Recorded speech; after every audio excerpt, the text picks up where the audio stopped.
नमस्कार दर्शकों, मैं आचार्य सुभाषिस। आज बड़ा महत्वपूर्ण विषय है। हर व्यक्ति सनातन धर्म के अंदर मूर्ति की पूजा किया करता है। तो क्या मूर्ति की पूजा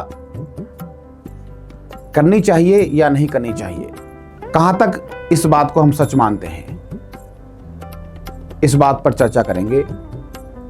मूर्ति जो कि निष्क्रिय और सर्वाधिक जड़ यानी निर्जीव मानी जाती है, उसकी पूजा का अर्थ है परमात्मा को सर्वत्र विद्वान है।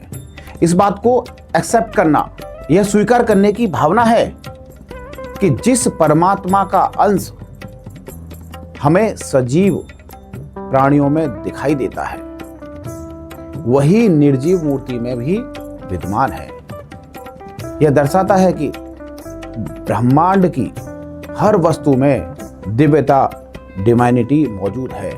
अब प्रश्न उठता है कि पेड़ पौधों की पूजा का मतलब तो हम समझते हैं, क्योंकि वे हमें फल, ऑक्सीजन प्रदान करते हैं। परंतु मूर्ति की पूजा से आध्यात्म की क्या समझ आती है? देखिए, ये बात हमें तब समझ में आती है कि हम जब जीवन के बड़े क्वेश्चनों का हल ढूंढ रहे होते हैं, सर्च कर रहे होते हैं। जैसे कि हम यहाँ क्यों हैं, मृत्यु के बाद हमारा क्या होगा। देखिए, अध्यात्म की यात्रा में फर्स्ट स्टेप है समर्पण, सरेंडर करना अपने आप। लेकिन समर्पण कहाँ से शुरू करें? शुरुआत हमेशा वहीं से होती है जहां हम हैं। आध्यात्म में स्टार्टिंग पॉइंट के रूप में मूर्ति की पूजा का इंपॉर्टेंट स्थान माना गया है। यह समर्पण का एक रूप है जहां हम सब कुछ अर्पित कर देते हैं बिना कुछ मांगे। यहां हमें यह समझना जरूरी है कि मूर्ति की पूजा से हमारा उद्देश्य स्वयं के ट्रांसफॉर्मेशन का होता है। देखिए, मूर्ति तो एक मीडियम है।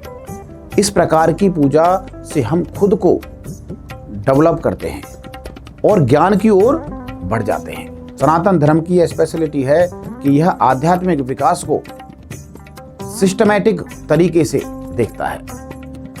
यहां हर स्तर, हर वर्ग के व्यक्ति के लिए कुछ ना कुछ है। मूर्ति पूजा से लेकर वेदों और उपनिषदों तक सभी एक बोर्ड सिस्टम का पार्ट है। अंत में हम यह कह सकते हैं कि मूर्ति पूजा केवल एक स्टार्टिंग पॉइंट है जो हमें स्पिरिचुअल जर्नी के अगले स्टेप की ओर ले जाता है। हमें यह रिमाइंड कराता है कि अध्यात्म में कोई भी स्टेप छोटा नहीं होता। हर स्टेप, हर डेडिकेशन हमें उस ओर ले जाता है जिसकी हम खोज कर रहे होते हैं। तो चलिए, आज के लिए इतना ही। फिर किसी नए विषय के साथ उपस्थित रहूंगा। अगर आपके भी दिमाग में कुछ प्रश्न है, अध्यात्म और ज्योतिष संबंधी कोई समस्या है, कोई प्रश्न है, तो आप हमें कमेंट्स बॉक्स में लिख सकते हैं। मैं कोशिश करूंगा उसका सटीक उत्तर आपको दे सकूं। जय श्री राम, जय श्री बालाजी।